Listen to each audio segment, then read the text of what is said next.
नमस्कार दोस्तों, आपका स्वागत है कृष्णा स्पॉट चैनल में। गीता के अनुसार बुरे वक्त में हर इंसान को करने चाहिए ये दो काम।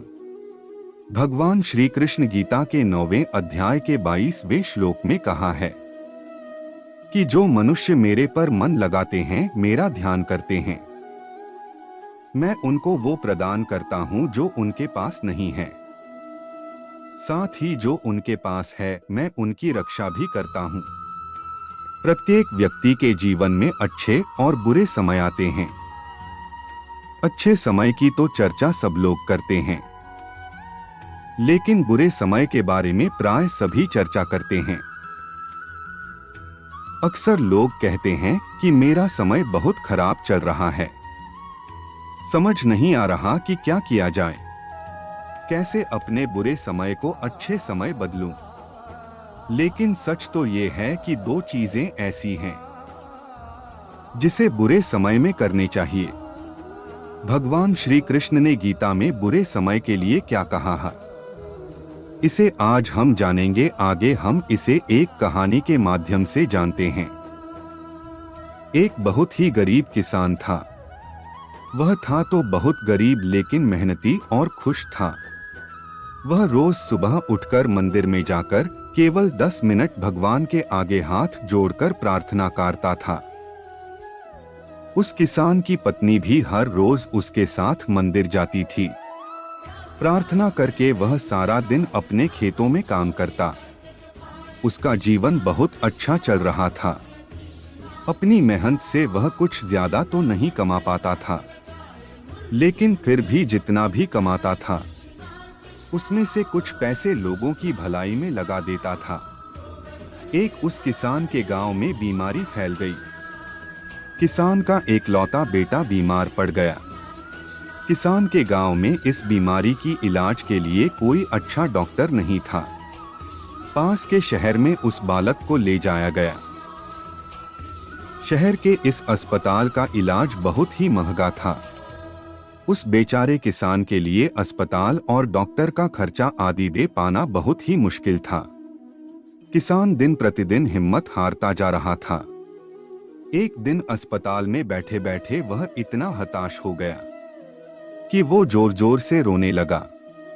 साथ ही कहने लगा, पता नहीं किस चीज का बदला भगवान मुझसे ले रहे हैं। कभी वह खुद को कोसता तो कभी भगवान को, लेकिन किसान की पत्नी को भगवान पर अटूट विश्वास था। लेकिन किसान को आशा की कोई किरण नजर नहीं आ रही थी। अस्पताल के कुछ दूरी पर ही मंदिर था।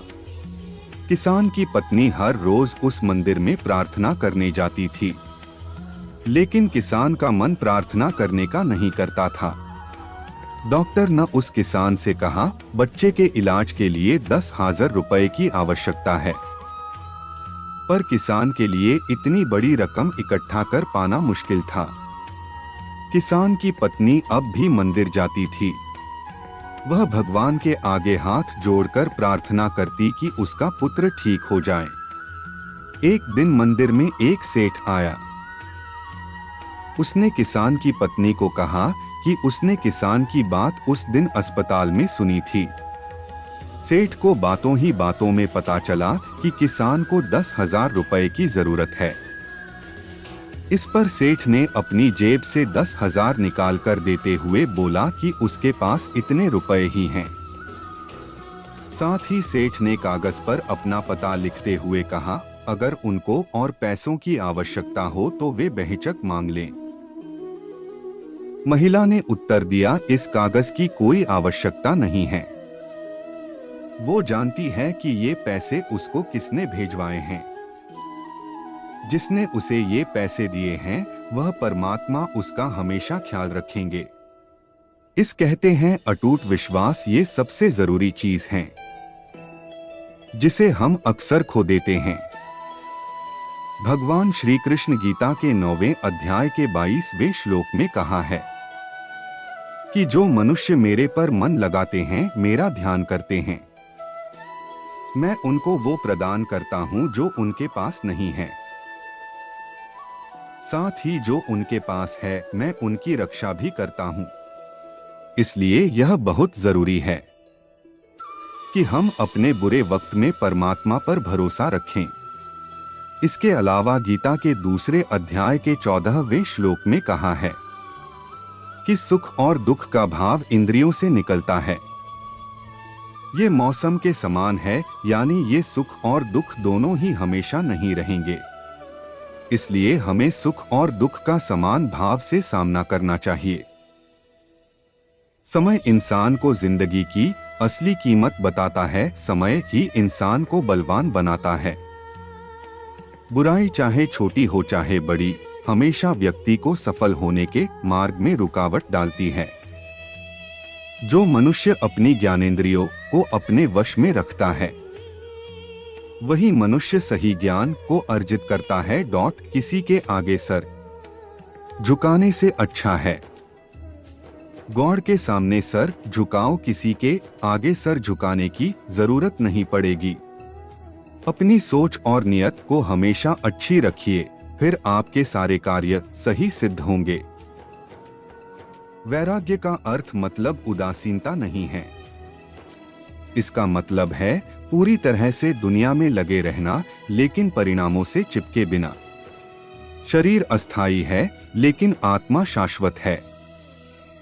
शाश्वत पर ध्यान केंद्रित करो और तुम सच्ची खुशी पाओगे। सभी प्राणियों में ईश्वर को देखें और सभी के साथ प्यार और सम्मान से पेश आएं।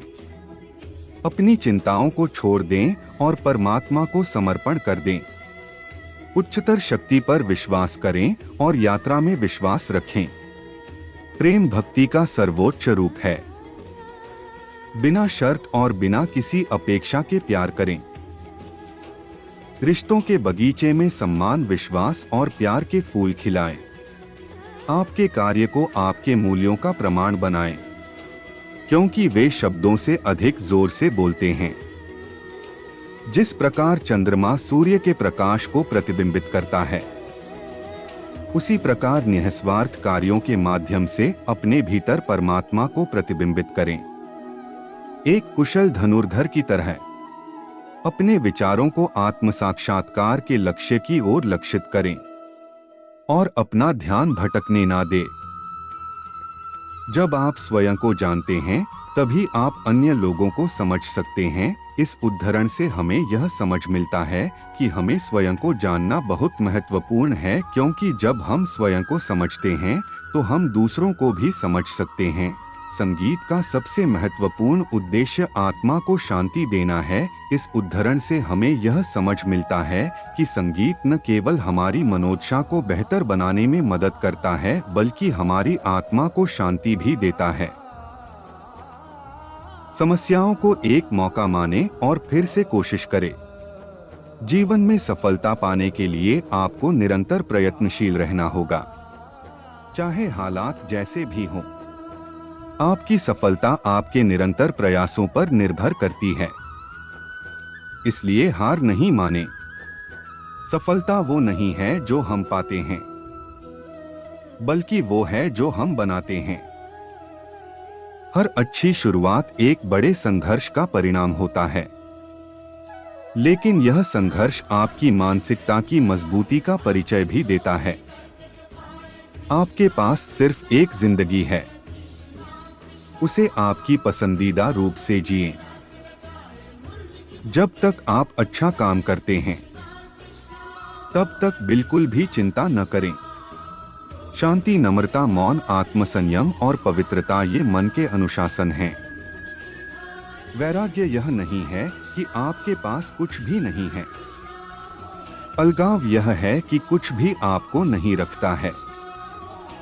यदि आप जो चाहते हैं उसके लिए नहीं लड़ते हैं, तो जो खोया है उसके लिए रो मत। इच्छाओं का त्याग करना ही खुशी का सबसे बड़ा कारण है। धर्म युद्ध में कोई भी व्यक्ति निष्पक्ष नहीं रह सकता है।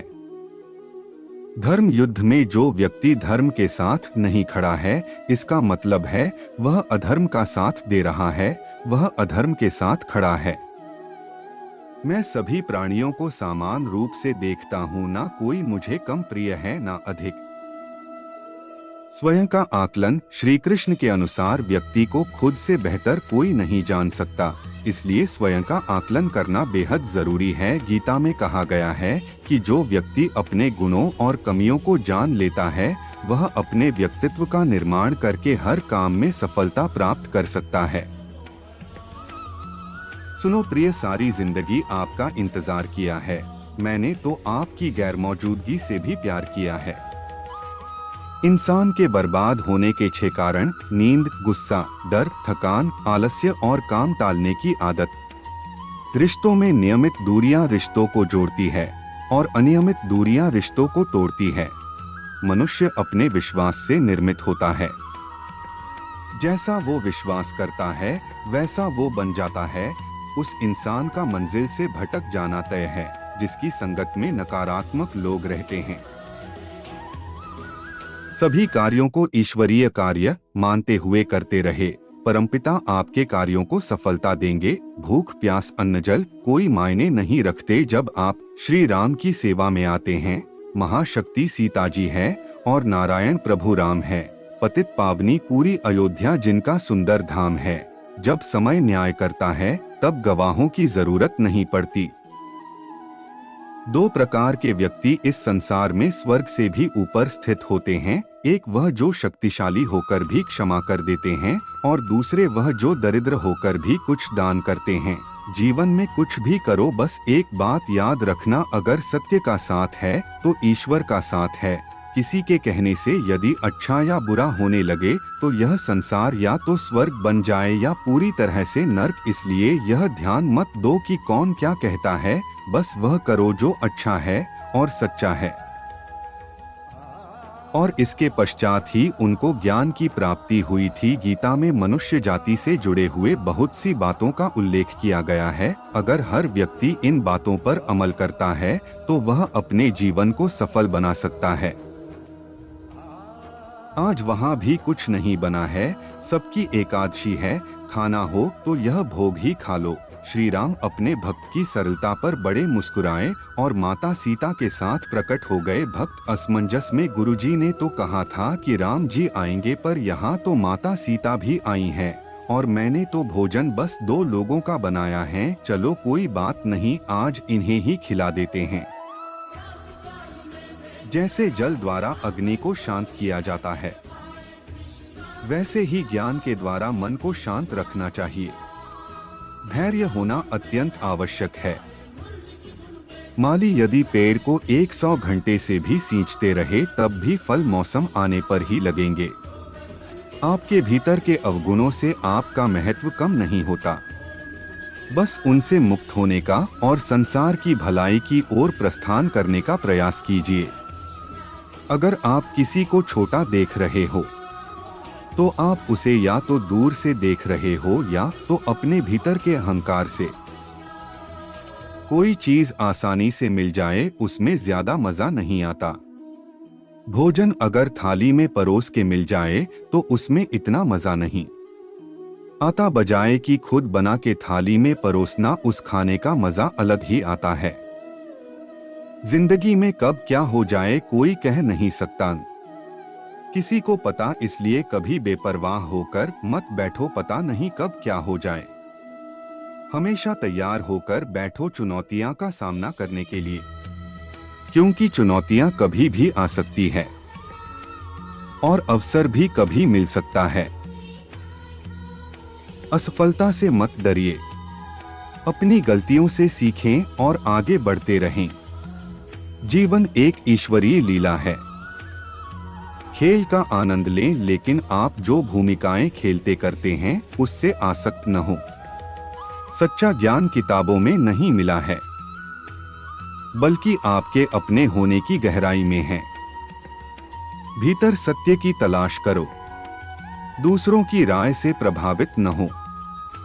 अपने रास्ते पर चलें और अपने दिल की आवाज सुनें। सच्चा आत्म शरीर और मन से परे है। अपने सच्चे प्रकृति को पहचानें और मुक्ति पाएं। इस पर भीम ने जवाब दिया, आप देशद्रोही हैं। मैं दुर्योधन को मार डालना चाहता हूं और आप मुझसे यह कह रहे हैं कि मैं यह राज्य उसके लिए छोड़कर चला जाऊं, कहीं और जाकर अपना राज्य बसाऊं। श्री कृष्णा के विचार सुनने के लिए हमारे चैनल को सब्सक्राइब करें और लाइक करें।